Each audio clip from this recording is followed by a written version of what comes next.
किसी ने कहा कि बाबा ये सवारी मिली आपको बैल?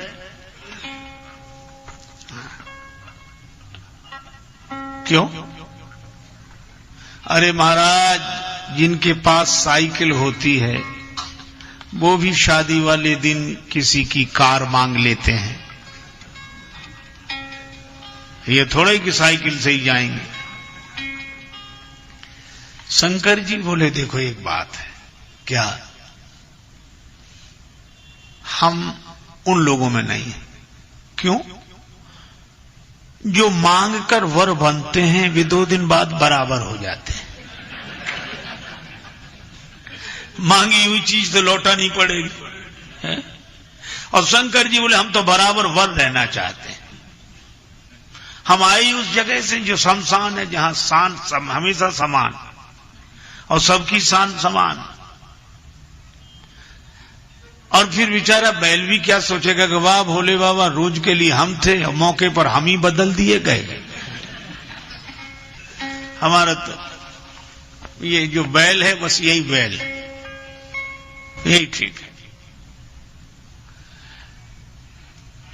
अच्छा बाबा, यह तो ठीक है, व्यवहारिक संकेत बड़ा सार्थक है कि अपने साधनों में ही संतुष्ट रहें। एक संत का वचन है, प्राप्त को ही पर्याप्त समझो। प्राप्त को पर्याप्त समझने वाला कभी परेशान नहीं होता। परेशान तो वह होता है कि जो प्राप्त को पर्याप्त नहीं समझता। और मन का एक स्वभाव है, प्राप्त की उपेक्षा, अप्राप्त की कामना, यही मन का स्वभाव है। इसीलिए यह कभी तृप्त नहीं होता। और वही बात शंकर जी प्रसन्न है। अच्छा यह तो ठीक है, लेकिन दूसरा संकेत क्या है? कि दूसरा संकेत यह है कि यह जो वृषभ है यह धर्म का स्वरूप है। श्रीमद् भागवत के महात्मा प्रकरण में वर्णन आता ही है, यह वृषभ धर्म का रूप है। महाराज परीक्षित को तो शंकर जी बैल पर ही बैठते हैं। इसका अर्थ है कि संसार से संबंध जोड़ने जब चलो तब धर्म पर आरूढ़ होकर ही चलो, धर्मारूढ़ होकर चलो। धर्म का त्याग कभी मत करो, धर्म के अनुसार चलो। शंकर जी बैठ गए बैल पर और मानो हम लोगों को उपदेश दिया कि संसार से संबंध जोड़ो पर रहना धर्म पर ही आरूढ़। धर्म का त्याग मत करना, फिर संसार से संबंध जोड़ो, कोई बात नहीं। पर एक संत कह रहे थे कि शंकर भगवान बैल पर भी बैठे तो सीधे नहीं, उल्टे। जिधर बैल का मुख था उधर पीठ, जिधर बैल की पूंछ थी उधर मुख। और यह संकेत श्री तुलसीदास जी इस तरह से देते हैं, बर बोरा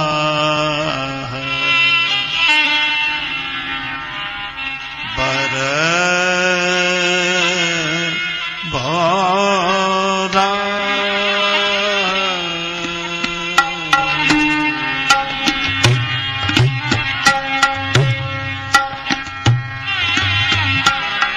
बोरा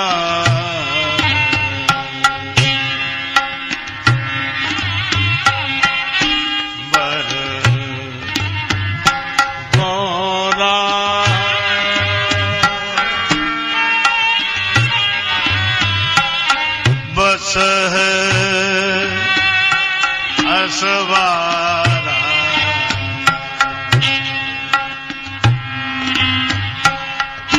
बर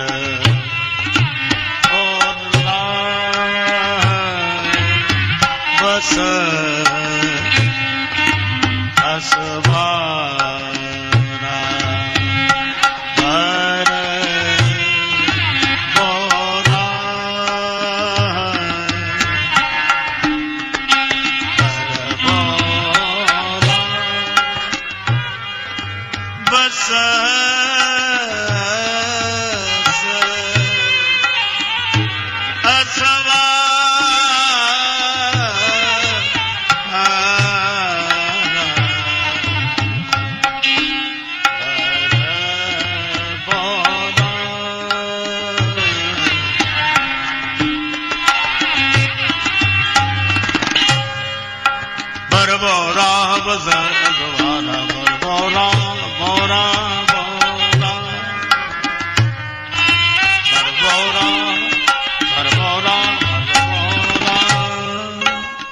बर बौरा, ये बर बावला है, बैल पर बैठा है।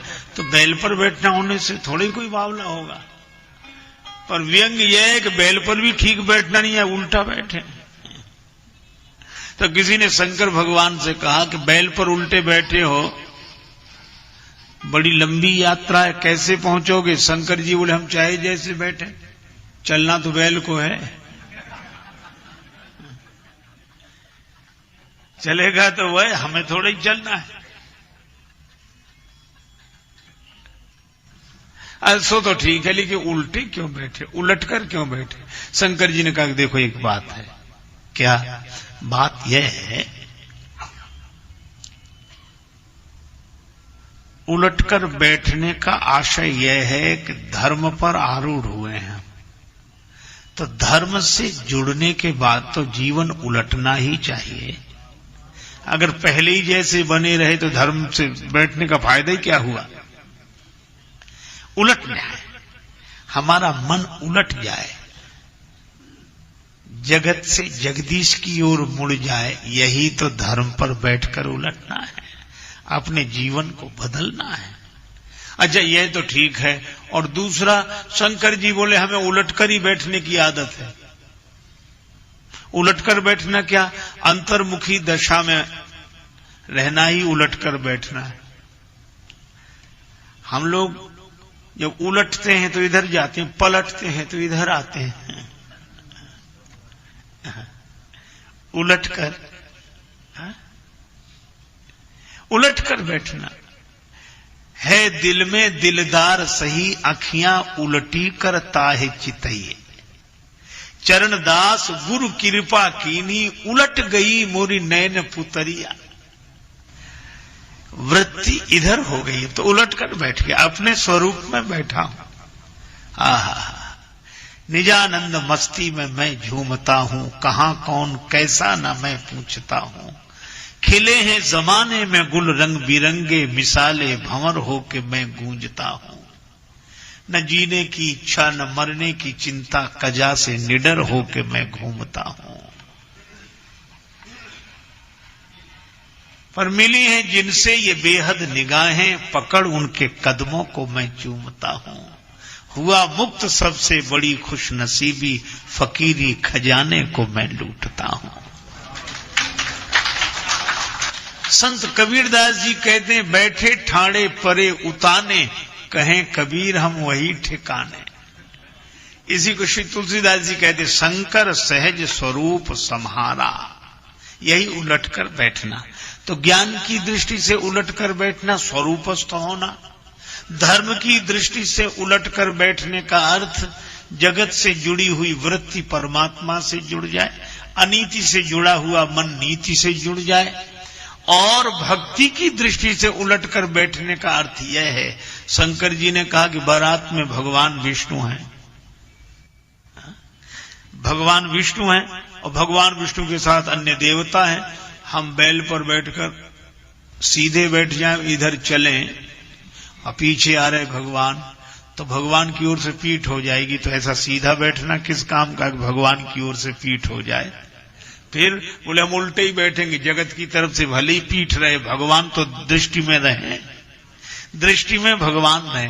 अच्छा लेकिन एक बात है, क्या भगवान को देखने के लिए जगत से पीठ कर ली और नाता जगत से ही जोड़ने जा रहे हैं, तो जिससे नाता जोड़ रहे उसी की तरफ पीठ, तो भगवान को देखने का फल क्या? शंकर जी ने कहा बस यही जगत से संबंध जोड़ने की कला है। क्या का संबंध जगत से जोड़ें और दृष्टि में भगवान को रखें, तो ये संबंध सार्थक हो जाएगा, धन्य हो जाएगा। देवता बोले हमें तो कुछ समझ में आता नहीं। भगवान विष्णु ने कहा, देवताओं तुम्हारे बिना कोई विवाह नहीं होता। ऐसा दूल्हा आज तक देखा? बहुत विवाह देखे होंगे। देवताओं ने कहा कि आज तक नहीं देखा। तो भगवान विष्णु व्यंग करते हुए बोले, तो दूसरे के गांव में जाके अपनी हंसी कराओगे कि दूल्हे के लायक एक भी बाराती नहीं। व्यंग यह था कि दूल्हा है ही नहीं बारात लायक, पर कहा उल्टे ढंग से कि दूल्हे जैसा न हो तो कम से कम दूल्हे से मिलता जुलता एक तो बाराती होता। और शंकर भगवान तो ऐसे दूल्हा है कि भगवान तक इनकी बराबरी नहीं कर पा रहे। तो क्या करें? भगवान विष्णु ने कहा कि देखो, हंसी न कराना हो, अपनी अपनी हंसी न कराना हो तो अलग हो जाओ। ठीक है। अब भगवान तो विनोद कर रहे थे, अलग हो गए। पर शंकर जी, एक अजीब बात है, शंकर जी पर हंस रहे थे भगवान और देवताओं को भी हंसा रहे थे, देखो ये। लेकिन अद्भुत है शंकर भगवान कि जब उन पर भगवान हंसने लगे और भगवान हंसी कराने लगे उनकी, तो शंकर जी भी हंसने लगे। श्री तुलसीदास जी महाराज लिखते हैं, मन ही मन महेश मुस्काही। आहा, ये सामान्य दशा नहीं है। अपनी हंसी उड़ाने के लिए लोग तैयार हों, तब अपने को भी हंसी आ जाए, यह तो जीव के बस में नहीं, यह तो शिव ही ऐसी लीला कर सकते हैं। क्यों? किसी ने कहा, ये देवता आपकी हंसी उड़ा रहे हैं और आप भी अपनी हंसी पर हंस रहे हो। शंकर जी बोले, इसलिए हंस रहे हैं कि ये देवता अपने मन से हंसी नहीं उड़ा रहे, भगवान का मन शामिल है। तो अगर हमारी हंसी उड़ाने में भगवान की इच्छा शामिल है, तो हम भी क्यों ना हंसें और ये सोचें कि हमारी न चले तुम्हारी तो चले। हरम के पुजारी हरम चाहते हैं, करम के पुजारी करम चाहते हैं, न खुशी चाहते हैं न गम चाहते हैं, जो तुम चाहते हो सो हम चाहते हैं। रह गए अकेले, सबने साथ छोड़ दिया।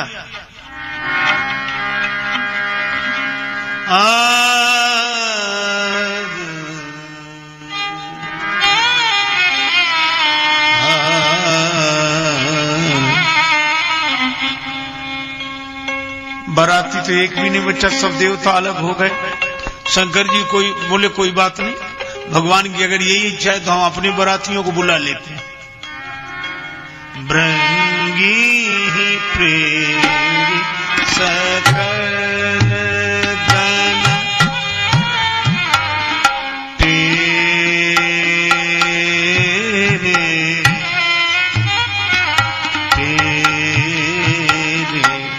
भृंगी प्रेरी सकल।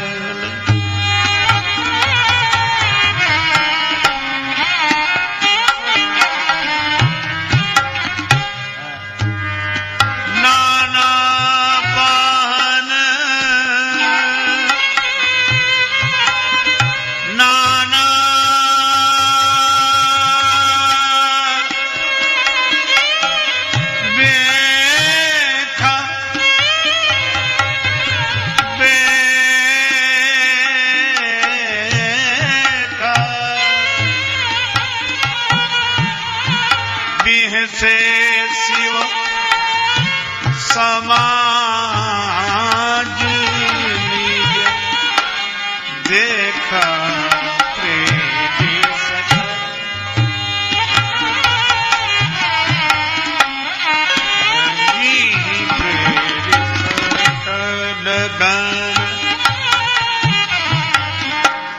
प्रेमी सकल प्रेमी सकल प्रेमी सकल।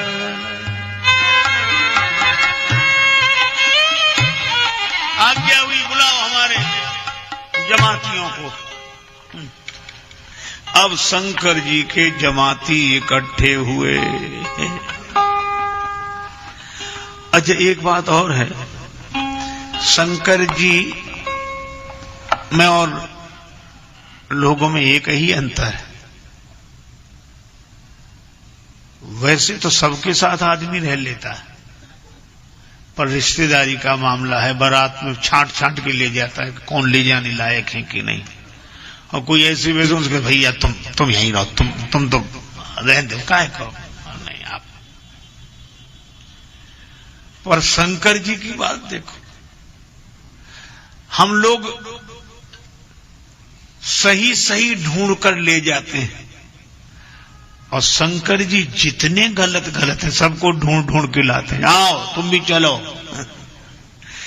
जितने बेचारे अपंग विकलांग बल्कि यूं कहो कि जो पूरे हैं उनको तो सभी ले जाते हैं, पर अधूरों को तो अपने साथ शंकर जी ही ले जाते हैं। कि तुम भले ही अपूर्ण हो पर हो तो हमारे। बस यह शंकर भगवान की उदारता है कि अपने संबंध के कारण, और भगवान की भी इच्छा यही है। और इसीलिए अब शंकर जी के जमाती भूत प्रेत, अच्छा कभी कभी लगता है भूत कौन? जो मरने के बाद बना, मरने के पहले कोई भूत बन ही नहीं सकता। ये भले ही कहे कैसा भूत की तरह आ रहा है, भूत की तरह हो सकता है पर भूत तो मरने के बाद ही। और हमें कभी कभी लगता है कि शंकर जी के जमाती तो ये संत महापुरुष हैं,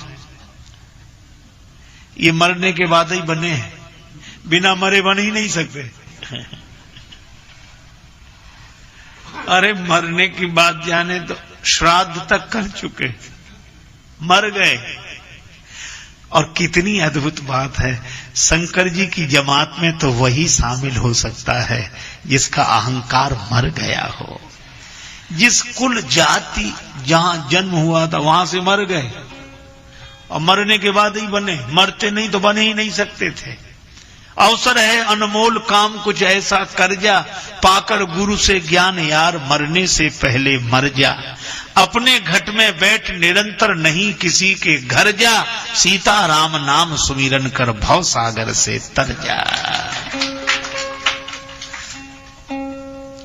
एक बार एक महात्मा के पास एक सज्जन गए, राजा थे, बड़े आदमी थे, रजोगुणी वृत्ति थी, अहम भाव भी था।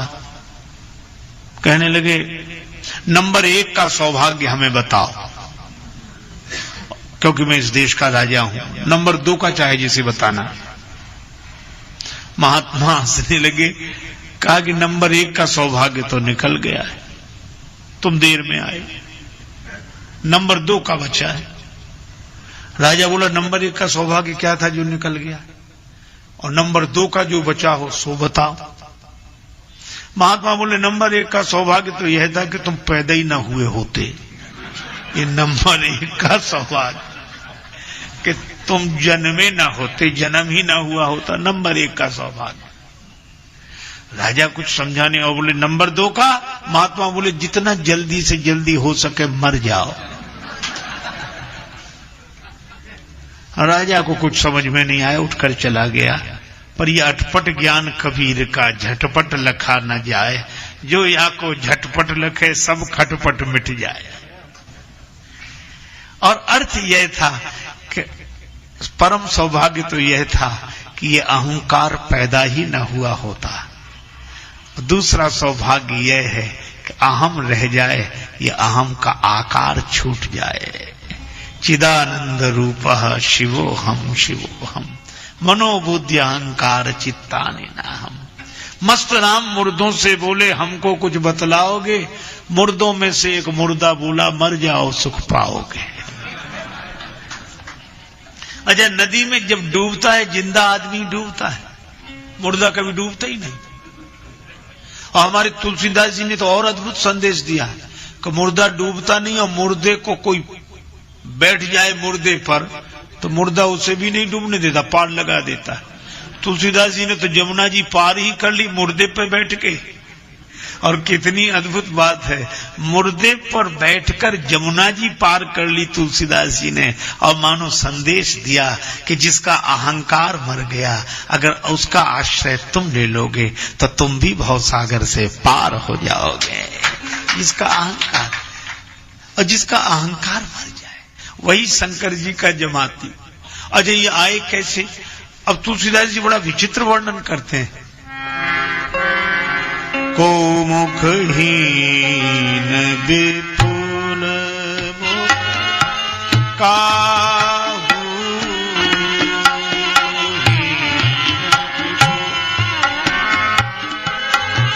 विपुल मुख काहू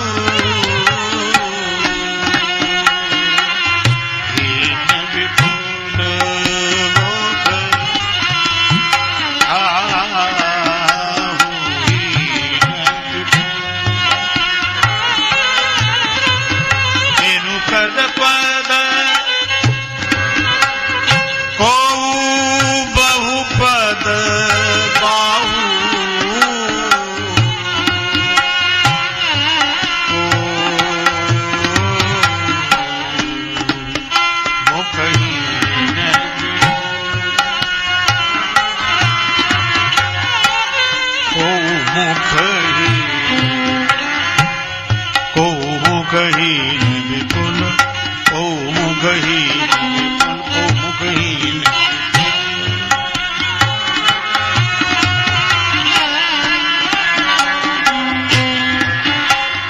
मुख काहू को मुखहीन विपुल, हीन विपुल, हीन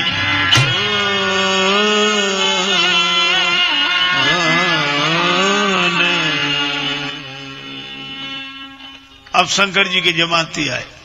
कैसे? कुछ ऐसे हैं जिनके मुख ही नहीं है।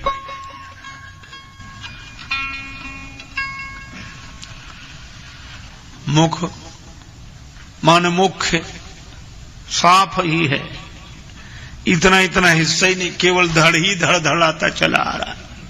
हम भी चलेंगे को मुखहीन। और कुछ ऐसे बराती हैं जिनके मुख ही मुख हैं, अगर वो नमस्कार भी करें तो यही पता न लगे किस मुख से बोल रहे हैं। बिना हाथ पांव के भगवान जाने कैसे आए होंगे, लुढ़कते के उड़ते।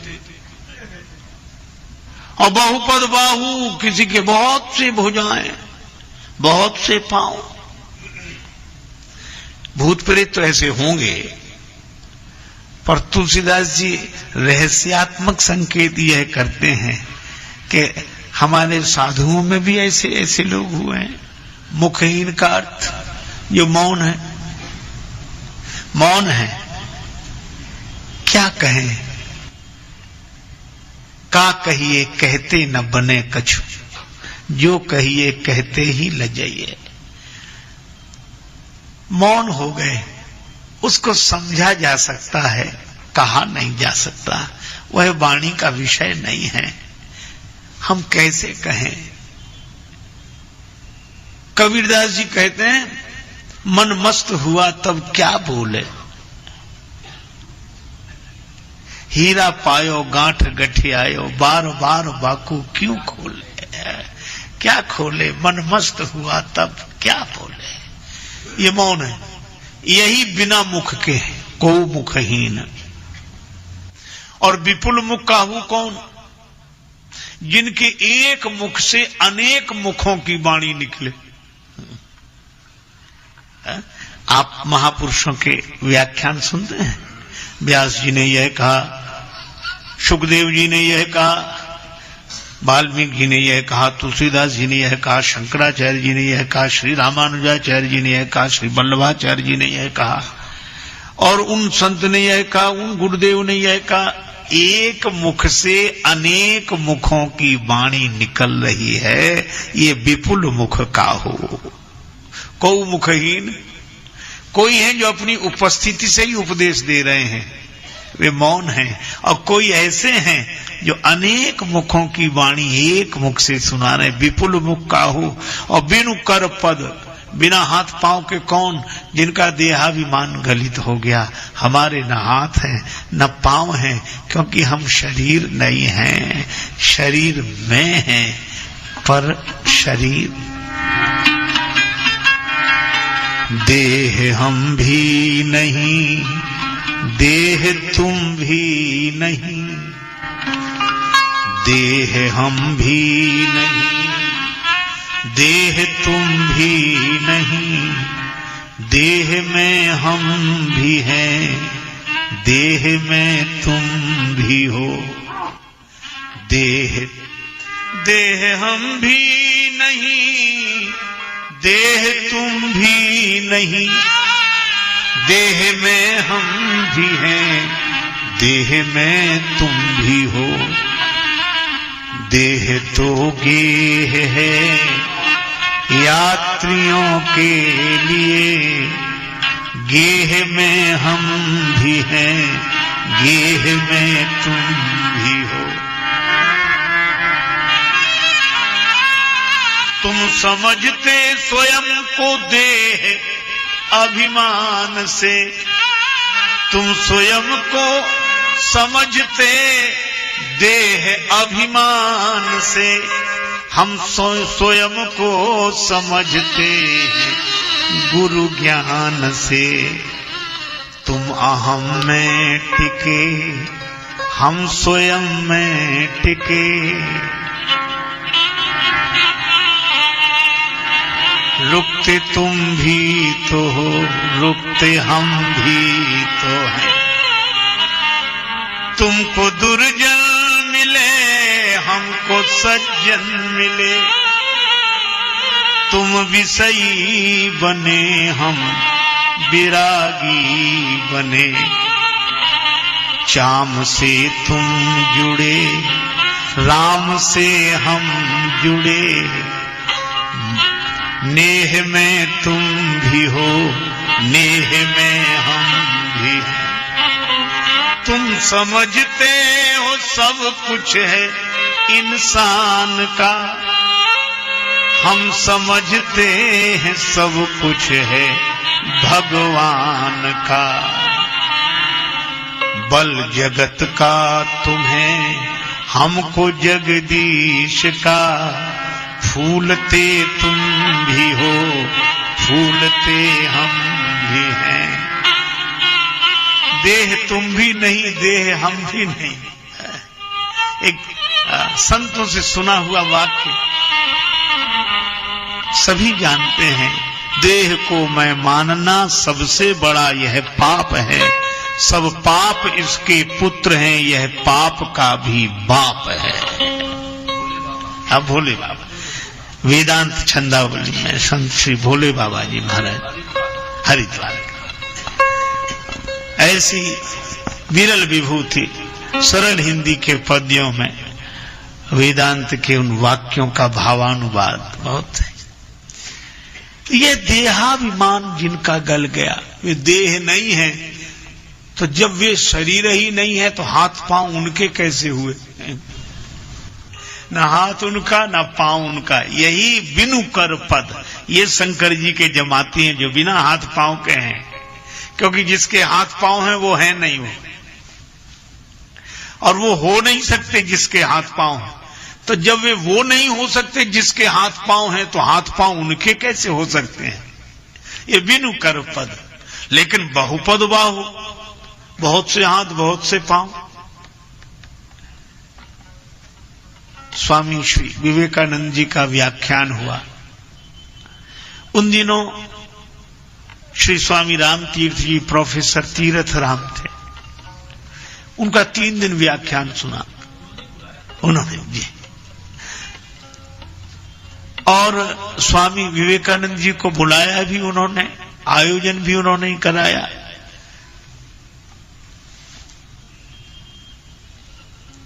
धर्म कर्म योग भक्ति योग पर व्याख्यान 2 दिन हुआ, पर उनका तो संस्कार ज्ञान का था। ज्ञान योग पर जब व्याख्यान स्वामी विवेकानंद जी का हुआ तो प्रोफेसर तीर्थ राम अभिभूत हो गए। पर क्या दें, कुछ उपहार देना चाहते थे, हाथ में घड़ी थी, वही उतार कर दी कि स्वामी जी मैं आपको यह दे रहा हूं उपहार, घड़ी। स्वामी जी ने उनका मन रखने के लिए हाथ में घड़ी बांधी और बोले बहुत अच्छी है, तो आप पहनेंगे ना? हाँ पहनूंगा। पर घड़ी खोली और प्रोफेसर तीर्थ राम के हाथ में बांधते हुए बोले आज से मैं अपने इस हाथ में घड़ी बांधूंगा, आज से मैं अपने इस। यह है कि सभी हाथ पांव उनके हैं, क्योंकि सब में वही ऐसा अनुभव जैसे सब में मैं ही मैं हूं। व्यास जी पुकार रहे हैं शुकदेव जी को, हा पुत्र लौट आओ।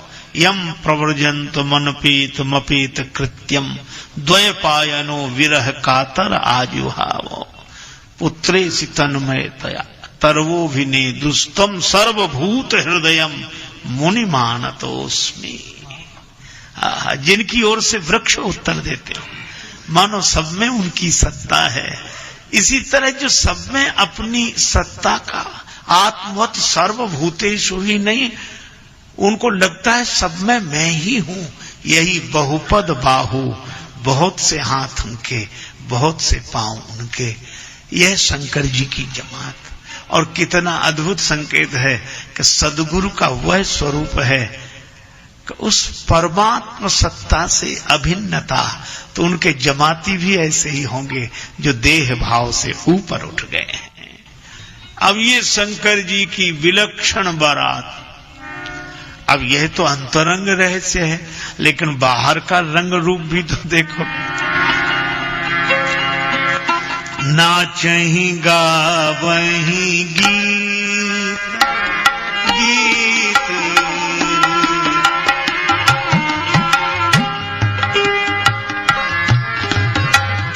परम तरंगी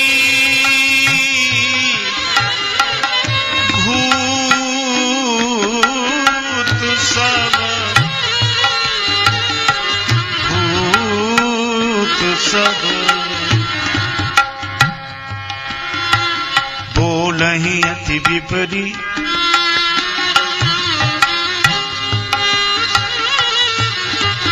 बोलहि वचन विचित्र विधि, नाचहि गावहि गीत गावहि गीत गावहि।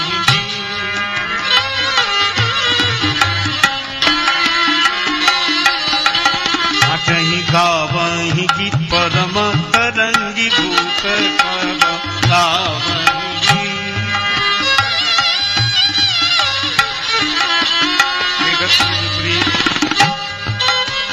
बोलहि वचन विचित्र विधि, गावहि गीत। नाचे गावहि गीत, नाचे गावहि गीत, नाचे गावहि गीत। नाचते हैं, गीत गाते हैं, परम तरंगी भूत सब। देखत अति विपरीत, देखने में बड़े प्रतिकूल समझ में आते हैं। बोलहि वचन विचित्र विधि। अब ये भूत, हे भगवान, एक सज्जन बोले कि भूत होते हैं? हमने कहा ये उन लोगों से पूछो जो शोध करते हैं, होते होंगे। कुछ लोग कहते नहीं पक्के होते हैं महाराज, कुछ लोग कहते नहीं भ्रम है। पर देखे चाहे भले ही कम लोगों ने हो, पर प्राय डरते सब है। एक सज्जन तो कह रहे थे अरे कुछ नहीं होता, भूत भय का, मन की भावना है, भय का भूत है। लेकिन ये चर्चा ही बंद करो, काहे करते हो? जब है ही नहीं तो फिर चर्चा काहे को शुरू रहे चाहे बंद रहे। समझ लो सबसे ज्यादा यही डर रहे हैं। लेकिन एक बात है, 5 भूत तो हम सबको लगे हैं। क्षितिजल पावक गगन समीरा, पंच रचित अति अधम शरीरा। ये 5 भूत हैं। हमारे गुरुदेव कहते थे कि सदगुरु से प्रार्थना करने, सदगुरु 5 भूत उतारो। ये जो भूतों का अभिमान, अजय भूत जिसे लग जाए, आदमी दूसरा होता है लेकिन बोलता वो है जो लगा होता है। तो जैसे भूत किसी को लग जाए तो भूत बोलता है, पर वाणी उसकी होती है। इसी तरह हम लोगों को जब ये देहाभिमान लग जाता है तो हम होते तो ब्रह्म हैं, पर भूत बोलने लगते हैं इससे, ये भूत। और गुरुदेव जब झाड़ फूंक करते हैं तब उतरते हैं ये। शंकर जी के तो ये भूत ही प्रेत है, मानो झाड़ फूंक करा नहीं आए। शंकर जी ने कहा चलो। और सचमुच ये है कि ये देहाभिमान का भूत तो गुरुदेव के मंत्र से ही जाएगा और कोई उपाय नहीं। सदगुरु वैद्य वचन विश्वासा। अब ये विचित्र जमात शंकर जी की विलक्षण बारात आई हिमांचल राज की नगरी में। अब राजा की बेटी का विवाह, चारों तरफ मंगलमय उत्सव, स्वागत समिति बनाई गई थी। कुछ विशिष्ट जनों ने अपना नाम प्रमुख रूप से लिखवाया था, स्वागत हम करने जाएंगे, हम करने जाएंगे, हमको भेजा जाए, हम विशेष हैं। बाकी के लोग बोले मन होता तो भी नहीं जा सकते थे, क्योंकि विशेष लोग जाएंगे इसमें। वो बेचारे जा नहीं सके महाराज। अब शंकर जी की बारात आई तो जो बड़े बड़े लोग थे सवारियां लेकर आए स्वागत करने के लिए। और छोटे छोटे बालक आए तमाशा देखने के लिए। बच्चों को तो यही चाव होता है कि बारात कैसी, दूल्हा कैसा, कितने घोड़े, कितने हाथी, तमाशा क्या क्या। वो आए बेचारे तमाशा देखने, और जो उन्होंने भगवान विष्णु को देखा, देवताओं को देखा, तो उन्हीं की तरफ देखने लगे। अब बच्चे इशारा करने लगे भगवान विष्णु की तरफ कि ये दूल्हा होगा, और देवताओं की तरफ भी थोड़े से बाराती आए हैं, ये इतने यही है बस। पर भगवान विष्णु तो बड़े विनोदी, मुस्कुराकर बोले इनमें ना कोई दूल्हा है ना कोई बाराती। फिर आप लोग कौन? बोले हम भी तुम्हारी तरह बारात देखने आए हैं। अब तो स्वागत करने वाले पूछे तो और बाराती, तो इशारा कर दिया बालकों को, उनको जिधर शंकर जी की जमात थी कि बारात दूल्हा तो उधर है, देखो। अब स्वागत के लिए उत्सुक लोगों ने कहा किधर है, अभी देखते। और जो उधर देखा, हे भगवान किसकी हिम्मत जो कहे पधारिए आपका स्वागत है। कौन माला पहनाए, कौन तिलक लगाए, कौन हाथ जोड़ के कविता सुनाए, क्या आज हमारे भाग्य खुल गए, जो मेहमान आए हैं द्वार पर पधारे हैं, और आपके रूप में तो भगवान आ गए। कौन कहे? वहां भगवान, हाँ पधारो हमारे देश, कैसे कहें। हे प्रभु, उन लोगों की तो कहे कौन, सवारियां भाग गई, हाथी घोड़े प्राण बचा के भाग रहे हैं। बिडरी चले वाहन सब भागे, सब भाग गए। अब जब वाहन भागे तो वो गिर गए, वो स्वागत करने जो आए थे। धम्म से नीचे गिरे और खड़े हुए तो ऐसी बुरी हालत को वो धूल नहीं झड़ा सकते थे, कांप रहे थे खड़े खड़े, क्योंकि उधर देखें इधर देख ही नहीं रहे थे और कांपे। और सबसे अधिक भयावह स्थिति तो तब निर्मित हुई जब बिना सिर के बाराती ने पूछा कि ठहरने का कहां इंतजाम है। हे भगवान, बिना सिर का बाराती पूछे ठहरने का कहां इंतजाम है। अरे राम राम, कांप गए बेचारे, लगभग चीखते से बोले चाहे जहां ठहर जाओ, आपको कौन ठहरा सकता है, दूर से ही जनवासा बताएं। बारात तो उधर गई। अब बालकों का हाल सुनो, बेचारे चीख कर भागे। अब बालक देखे पीछे, भागे आगे, ठोकर लगे, फिर गिरे, फिर भागे। घर पहुंचे, माता पिता ने पूछा, उन्होंने समझा कि खुशी से आए हैं, भागते दौड़ते आए हैं, उत्साह पूर्वक आए कि ऐसी बारात, ऐसा दूल्हा, ऐसे घोड़े हाथी। तो माता पिता पूछने लगे बारात कैसी है, दूल्हा कैसा है। अरे इतने हाँफते हुए आए हो, इतने खुशी में दौड़ते हुए। बालक हाँफ, बोले हम हाँफ नहीं रहे, कांप भी रहे हैं। तो ये बारात कैसी, दूल्हा कैसा। बालक बोले ये सब बाद में बताएंगे, पहले घर का दरवाजा बंद करो। अगर एक भी बाराती आ गया तो पूरी नगरी की कुशलता नहीं है।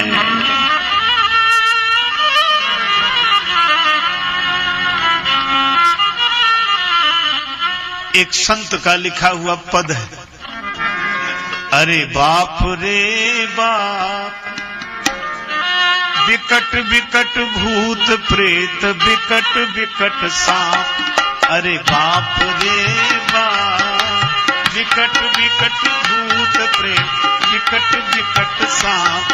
अरे बाप रे बाप।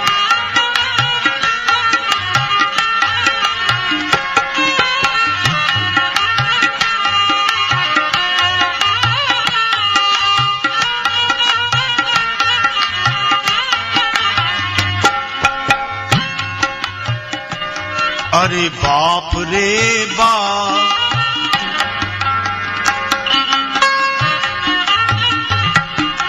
कैसन कैसन कैसन कैसन सांप रे बाप रे बाप। पूरब की बोली कैसन कैसन, भोजपुरी और पूर्वी बोली का मिश्रण है इस गीत में। कैसन कैसन माने कैसे कैसे, कैसे कैसे भूत प्रेत, कैसे कैसे सांप, कैसन कैसन भूत प्रेत, कैसन कैसन सांप, विकट विकट भूत प्रेत, विकट विकट सांप, अरे बाप रे बाप। विकट विकट सांप रे बाप रे बाप।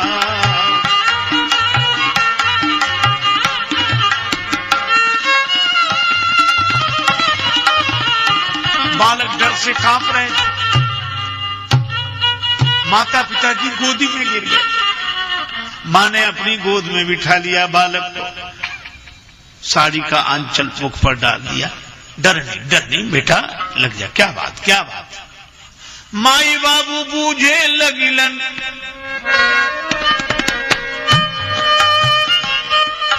माई बाबू बूझे लगिलन, अचरा से झांप, अरे बाप रे बाप। विकट विकट भूत प्रेत, विकट विकट सांप, अरे बाप रे बाप।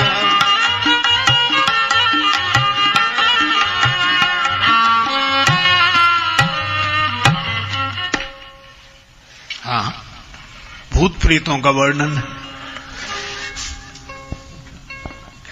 मां बाप पूछ रहे, मां अपने आंचल से छिपा कर पूछ रही है।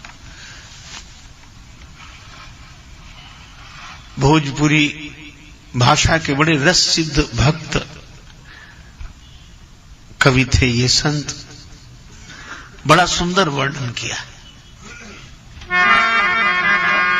बालकों की दशा क्या, कोई करे भय से, बता तो पावे नहीं, वह इतने के भूत सांप बस, और कुछ बोल ना पावे।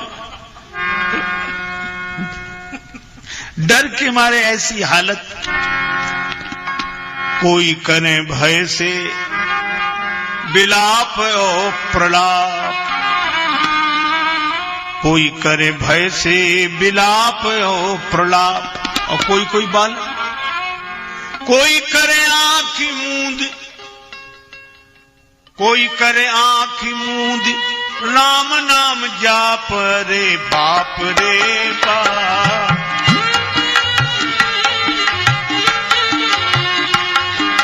विकट विकट भूत प्रेत, विकट विकट सांप, अरे बाप रे बाप।